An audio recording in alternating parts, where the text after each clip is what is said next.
साथियों, हमारे आज की कहानी है अच्छी सम्मानजनक रोटी। संगीता के हाथ तेजी से सूखे कपड़ों के ढेर को व्यवस्थित करने लगे थे। अचानक उसने अपना सारा गुस्सा अपने कपड़ों पर उतार दिया। वो उसे कपड़े पर उछाल कर खुद को उत्तेजित करने लगी। कपड़े पर पटक कर मन ही मन गुदगुदाने लगी। हम कब तक ऐसे ही तिल तिल कर जीते रहेंगे? मेरे बच्चों, मैंने इस घर के लोगों के लिए क्या कुछ नहीं किया। जो भी हो, मेरे बच्चे दिन में 2 बार अच्छा खाना नहीं खा पाते।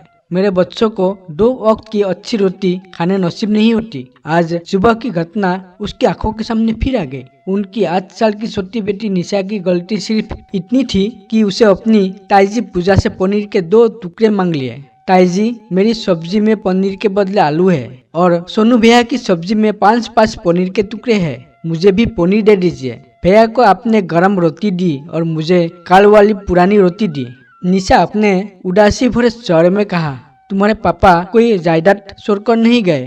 तुम्हारे बड़े पापा अकेले कमाने वाले और घर के कितने खाने वाले। फ्री की रोटी मिल रही है, वही बहुत है। पनीर खाने के सपने छोड़ दो, पूजा ने गुस्सा से कहा। मासूम निशा के आंखों से आंसू बाहर निकले। संगीता निशा के पास दौड़ी चली आई। अपनी बेटी की आंखों में आंसू देखकर अपने आप को बहुत बेबस महसूस कर रही थी। फिर वो निशा को समझाने लगी, बेटा, जो मिल रहा है चुपचाप खा लिया करो। संयुक्त परिवार में सबसे छोटी बहू बनकर आई थी। संगीता बहुत शालीन और घर के कामों में निपुण थी।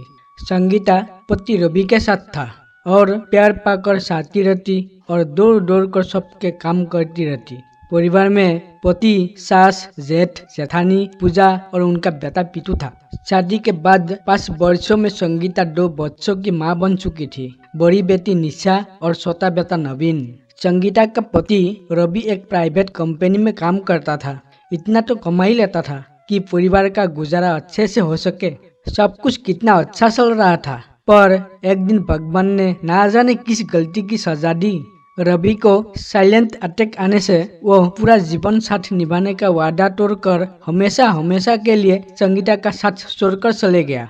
बेचारी संगीता कुछ समझ ना पाई। सुनी आंखों से कभी गोद में बैठे बैठे नवीन को देखती तो कभी आंचल पकड़े नन्ही सी निशा को। संगीता की पूरी जिंदगी एकदम से उजड़ चुकी थी। मायके में उसके भाई भाभी 2 भाई ने उसे साथ चलने को कहा, लेकिन संगीता ने इनकार कर दिया क्योंकि वहाँ भी उसे भाई भाभी पर आश्रित होना पड़ता। भाभी का स्वभाव भी कोई खास अच्छा नहीं था। यहाँ तो कम से कम अपना कहने को घर तो है। बच्चे काफी छोटे थे, इसलिए बाहर जाकर नौकरी ढूंढने का भी नहीं सोच पा रही थी। इसी बीच ससुराल में उसका सबसे बड़ा सहारा उसकी सासू माँ भी चल बसी। माता पिता सम्मान जेठ जेठानी उसके बच्चा को संभाल लगे। ऐसा सोचकर संगीता ने इसी घर में जीवन गुजरने का निश्चित कर लिया।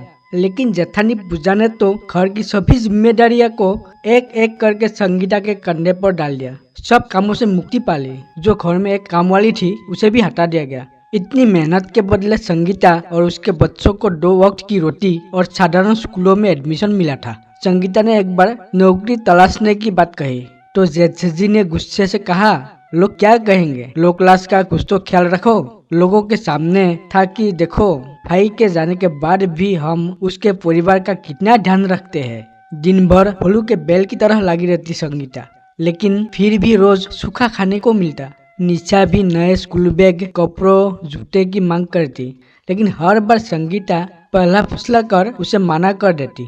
एक बार संगीता की पड़ोसन स्कूल भाभी ने उससे कहा, संगीता, तुम तो बहुत अच्छे अचार पापड़ बनाती हो, तो क्यों ना इसे ही अपना व्यवसाय बना लो। तुम घर पर रहते हुए भी ये काम कर सकती हो। शाम में संगीता ने तभी जुबान में पूजा के सामने ये बात रखी, तुम अचार पापड़ बनाओगी तो घर के सारे काम कौन करेगा। काम शुरू करने के लिए भी तो पैसे चाहिए, हमारे पास नहीं है इतने पैसे। पूजा ने कहा। संगीता अपना सा मुंह लेकर चुप रह गई। लेकिन आज अपनी बेटी को थोड़े से खाने के लिए रोता देखकर संगीता ने अंदर बहुत कुछ टूट गया था। वो पूरी रात सो ना सकी। सुबह उठी, बच्चों को स्कूल भेजा, जल्दी जल्दी घर के और भगवान के आगे हाथ जोड़कर बेटे को साथ लेके एक सुनार की दुकान पर अपने सोने के झुमके लेकर पहुंच गई। उन्हें बेचने से पहले एक बार के लिए उसका मन कांप गया। क्या मैं सही कर रही हूँ? ये झुमके तो अपने पति रवि की लाई हुई अंतिम निशानी है। फिर उसे अपनी रोती हुई बेटी का चेहरा दिखाई दिया। उसने मन ही मन पति से कहा, मुझे माफ कर दीजिए, मैं बहुत मजबूर हूँ, मुझसे अपने बच्चों की लाशारी देखी नहीं जा रही। उसने झुमके बेचकर सुनार से पैसे ले लिए। घर आकर उसने जेठ जेठानी के सामने अपनी बात रखी। मेरे बच्चों को भी खाने पीने पहनने उड़ने का हक है और उनके लिए मैं मेहनत करूंगी। मैं थोड़ी पैसों का इंतजाम कर लिया है, मैं अपनी कला को व्यवसाय में बदलूंगी। यह छोटे मोटे काम करके क्या हो जाएगा, इतना आसान नहीं है यह सब, और घर के सारे काम फिर कौन करेगा? पूजा भाभी बोली, भाभी ये मकान आपका नहीं, हमारे ससुर जी का है, तो आज के बाद मैं लगभग 50% काम पूरा करूंगा और बाकी आधा काम आप करेंगे। और तो और काम तो काम होता है, क्या छोटा क्या बड़ा। अगले दिन से संगीता ने अपना काम पूरा किया और घर पर पापड़ बनाने की तैयारी करने लगी।